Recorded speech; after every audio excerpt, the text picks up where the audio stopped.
She yelled, "Get off private property!" as two HOA guards blocked my driveway like I was some kind of trespasser.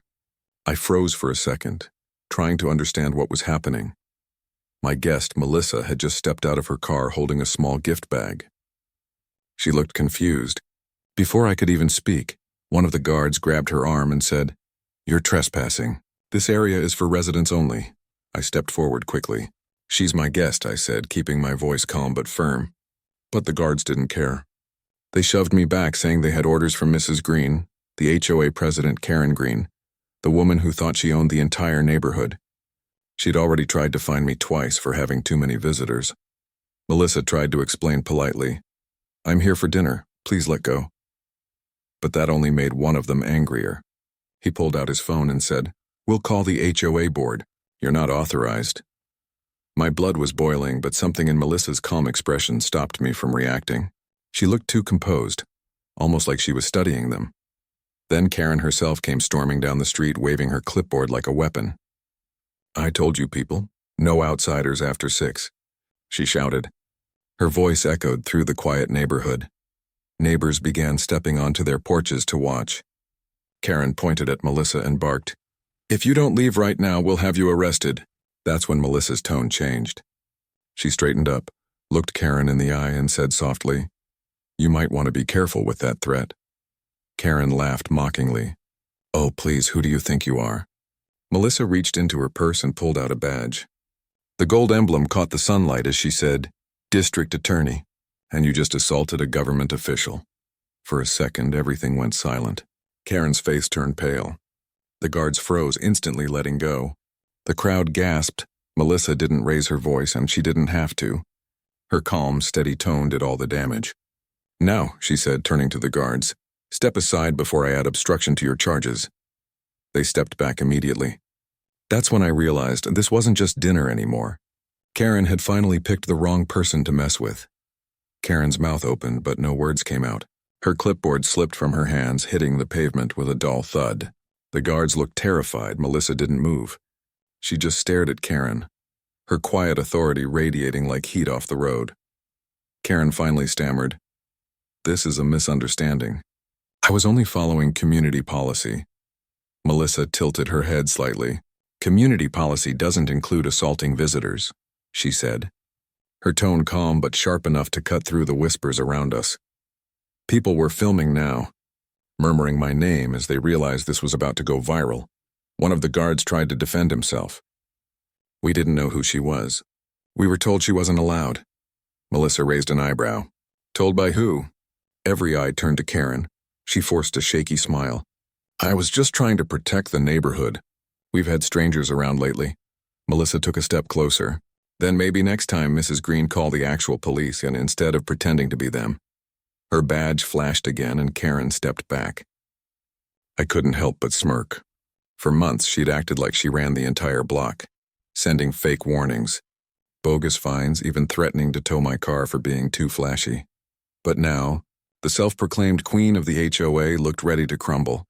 Melissa turned to me. "You okay?" I nodded, still processing everything. "Yeah, but I think you just broke the HOA." Karen tried to regain control. "You have no right to interfere in HOA matters. This is private property," Melissa replied calmly. "Then maybe check your property lines, because this driveway is part of his land, not HOA territory." Karen blinked. "That's not possible." Melissa smiled slightly. "Oh, it's very possible. I checked the county records this morning." Karen froze completely. Even I didn't know Melissa had done that. She leaned closer to me and whispered, "You'd be surprised what you find in HOA records." Just then, flashing red and blue lights appeared at the end of the street. Karen gasped. "Who called the cops?" Melissa looked at her. "You did, remember? You said you'd have us arrested." Then she turned toward the approaching officers. Perfect timing. The patrol car stopped in front of my driveway, lights reflecting off every house. Neighbors leaned over fences, pretending to water plants while watching the drama unfold. Karen rushed forward, waving frantically. "Officers over here! That woman assaulted my guards and trespassed on HOA property." The officers stepped out calmly. One adjusted his belt and said, "All right, ma'am, let's slow down." "What happened?" Karen pointed at Melissa. "That's her." She's dangerous. Melissa didn't flinch. She reached into her jacket and handed them her badge. District Attorney Melissa Harper. I suggest you hear both sides before filing a statement. The officers' expressions changed instantly. Their posture straightened. One said, "Ma'am, yes, of course." He turned to Karen, confused. "Did you say you called this in?" Karen hesitated. "Well, yes, but—" The officer interrupted firmly. "Then you just interfered with an official. Unless you had a warrant or probable cause, that's a serious offense." Karen's face went pale. "I didn't know," she whispered. Melissa crossed her arms. "That's the problem. You don't ask. You accuse. You threaten. And now you're caught." The guards looked terrified. One muttered, "We were just following orders." The other nodded nervously. "She told us to stop anyone without her permission." Karen spun on them. "You work for the HOA. You're supposed to back me up." The taller officer stepped in. "Ma'am, that's enough. We'll need everyone's statements." He turned to us. "Please stay put."